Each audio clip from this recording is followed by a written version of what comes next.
이 성단이 분열이 일어나기 시작하는데 바로 꽃갈라를 비롯한 일부 원로 스님들과 그리고 500명의 비구들이 대화다따를 전부 다 지지해가지고 별도의 성단을 만들어 버립니다.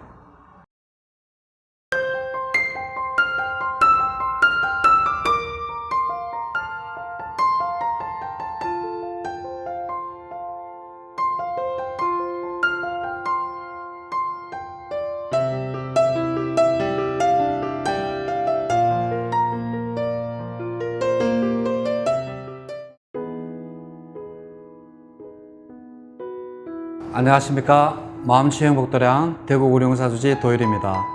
오늘은 대바다따의 배신과 성단 분열에 대해서 말씀을 드리도록 하겠습니다. 우선 이 대화다따는 도대체 누구냐에 대해서 한번 말씀을 드리도록 하겠습니다. 대화다따는 부처님의 부인인 야쇼다라의 오빠이자 그리고 부처님의 처남이었습니다. 그리고 부처님과 나이 차도 조금 낮고 그리고 부처님이 성도하신 후 바로 카필라성에 한번 들리시죠. 카필라성의 첫 고향 방문 시에 그때 아난다와 그리고 아누르타 그리고 반디야 우빠리 존자들과 함께 이 대화다따도 함께 출가를 하게 되었습니다. 그런데 이 대화다따는 머리가 굉장히 똑똑하고 언변에도 굉장히 능했다라고 합니다. 그리고 야심도 컸고 그리고 사교성도 좋고 지도력도 굉장히 높아서 따르는 비구들이 굉장히 많았다라고 경전에 이야기가 되고 있습니다. 그렇지만 그는 부처님과 다른 점은 부처님은 중도를 말씀하셨는데 이 대화다따는 오로지 원칙주의자였다. 그래서 심지어는 부처님께서 양극단을 피해서 수행을 하라고 하셨는데도 불구하고 이 대화다따는 극단을 향해서 수행을 하는 것을 주장을 했습니다. 그래서 나중에 성단에서 부처님과의 다툼으로 쫓겨나게 되는 그러한 사람이 바로 대화다따죠. 그리고 또 이 대화다따는 빈비사라왕의 아들 아자따 사뚜를 이렇게 꼬셔서 빈비사라왕을 죽게 만든 그러한 사람이기도 합니다. 자, 그러면 대화다따는 나중에 성단이 부처님 성단이 점점 커지자 부처님 성단에 대한 욕심을 내게 됩니다. 그래서 부처님을 찾아가서 이런 말을 하게 됩니다. 스승님, 형님께서는 오랫동안 성단을 잘 이끄셨습니다. 그리고 연로하시니 성단을 저에게 맡기시고 편히 쉴 때가 되셨습니다. 라고 이렇게 이야기를 했습니다. 그러니까 부처님께서는 이제 대화다따의 제안을 거절하시면서 나는 아직 연배가 높은 사리부따나 목갈라나에게도 성단을 맡기지 않았다. 아직 자네가 그럴 때가 아니다. 그리고 교단은 누가 통솔을 하고 이양을 할 수 있는 그러한 것이 아니다라고 대화다따에게 이야기를 합니다. 그러자 이 성단을 물려받기로 이미 결심을 하고 야심이 컸던 대화다따는 부처님의 그 말씀을 듣고 굉장히 실망을 했을 뿐만이 아니라 사리부따와 목갈라나 존자에게 자기가 비교당했다는 것에 대해서 굉장히 분하게 생각합니다. 그래서 이 대화다따가 정상적으로 부처님에게 내가 이 성단을 물려받을 수가 없겠구나 라고 판단한 이 대화다따는 부처님에 대한 암살 시도를 몇 번을 합니다. 그 첫 번째가 그 유명한 부처님 오시는 길에 있다가 위에서 이렇게 돌을 굴려서 이 부처님 발가락에 피를 내게 한 그러한 사건이 한 번이 있었죠. 그래서 부처님 몸에 피를 내게 한 사람은 지옥에 떨어진다 라는 그러한 말이 있습니다. 아마 대화다따도 틀림없이 지옥에 떨어졌을 겁니다. 그래서 부처님을 첫 번째 이렇게 부처님 오시는 그 길에다가 계곡 위에서 바위돌을 굴려서 부처님을 암살하려는 그러한 시도도 했었고, 그리고 코끼리에게 또 술을 먹여서 그 부처님 오시는 길에 코끼리가 이렇게 날뛰도록 했는 그러한 사건도 있었습니다. 그렇지만 그 코끼리가 부처님 앞에서 가자 굉장히 온순해지면서 부처님에게 꿇어앉았다는 그러한 이야기도 있죠.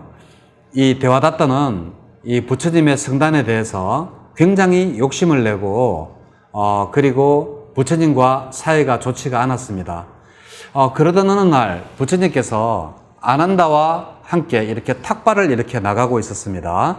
저기 저 멀리서 데와다tta가 오는 것을 보고 부처님께서 이렇게 탁발을 오는 길을 다른 길로 이렇게 돌아서 가려고 했습니다.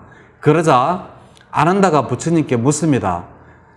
스승님, 어찌하여 가던 길을 멈추고 돌아가십니까? 어찌하여 데와다tta를 피하십니까? 이렇게 이야기를 합니다. 그러니까 부처님께서는 어떤 말씀을 하시는가 하면 나는 데와다tta가 무서워서 피하는 것도 아니고 두려워서 피하는 것도 미워서 피하는 것도 아니다라고 이야기를 하십니다. 그렇지만 다만 탐욕스럽고 교만하고 그러한 사람을 만나서 좋은 일이 없기 때문에 나는 돌아서 간다 라고 이야기를 하십니다. 그러면서 어리석은 사람과 아무리 옳고 그름을 따져봐야 소양이 없다라고 말씀을 아난존자에게 하십니다. 자, 그럴 때 아난존자는 또다시 부처님에게 이야기합니다.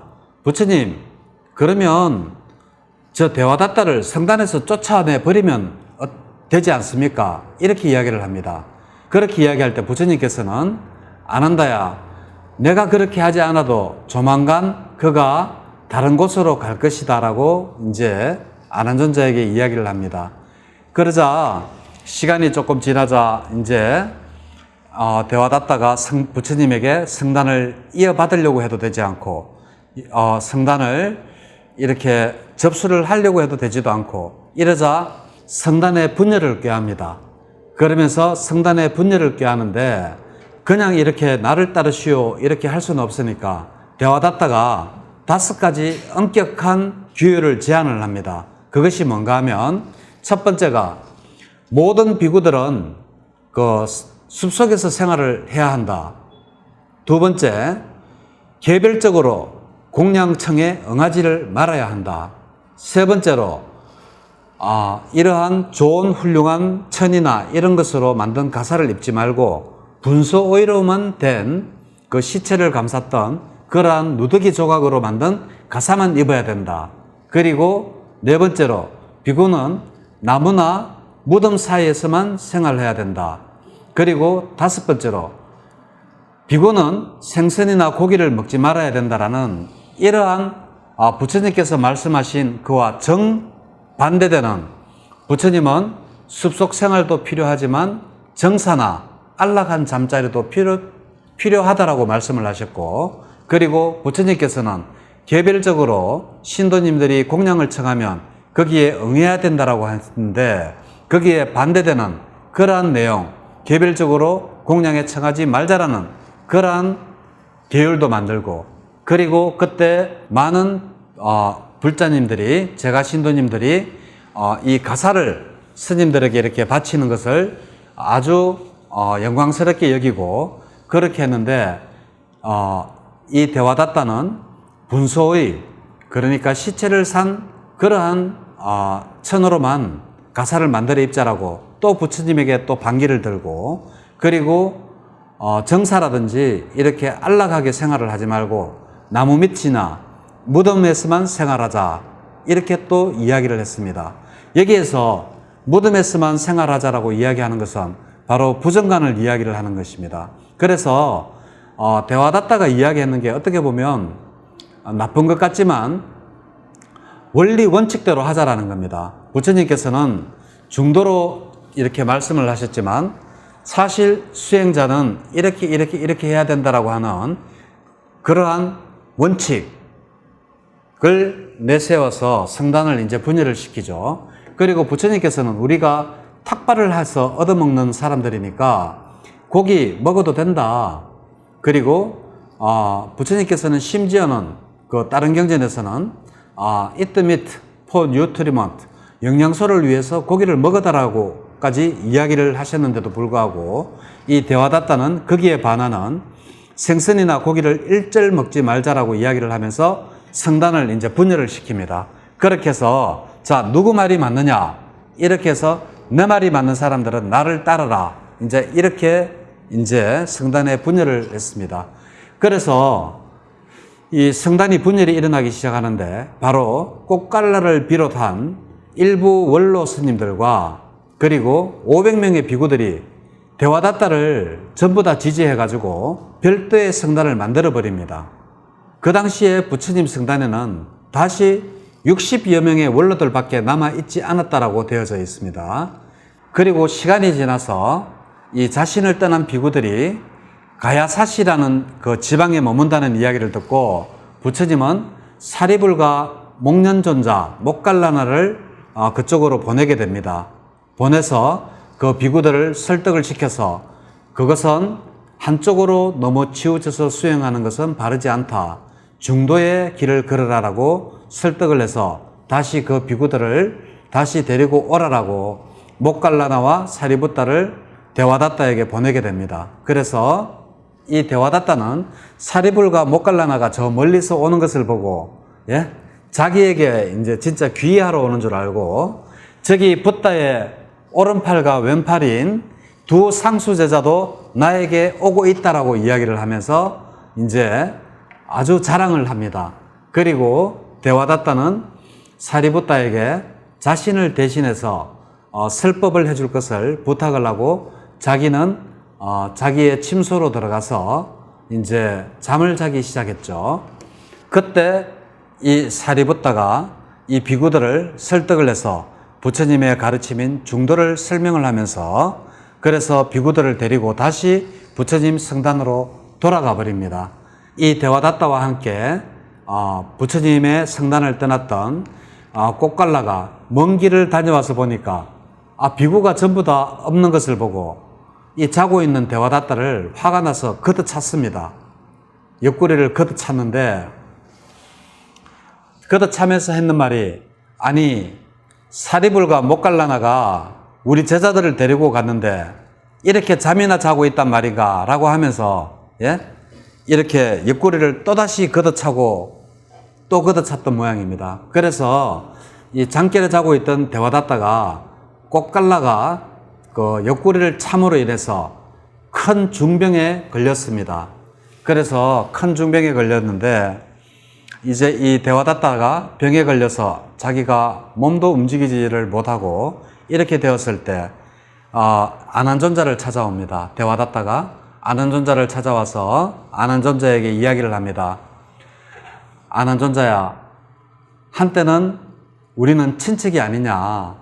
그리고 한때 나도 이 성단에 머물렀던 사람이 아니냐. 나를 이 성단에 받아달라라고 이제 요청을 합니다. 그러자 아난존자는 그 자비심과 그 비심이 생겨서 슬퍼하는 마음이 생겨서 아난존자가 부처님에게 이제 고합니다. 부처님, 이미 이 대화다따는 늙고 병들고 아프니까 우리 성단에 받아주십시다 라고 이렇게 이야기를 하니까 부처님께서는 어떠한 말씀을 하시는가 하면 아난다야, 나는 대화다따를 만나고 싶지 않구나 라고 말씀을 하시고 그리고 대화다따가 성단에 들어오는 것을 거절을 했습니다. 대화다따는 몇 달 후에 사망을 했다 그러죠. 그때 대화다따가 죽었을 때 나이가 72살이었다라고 합니다.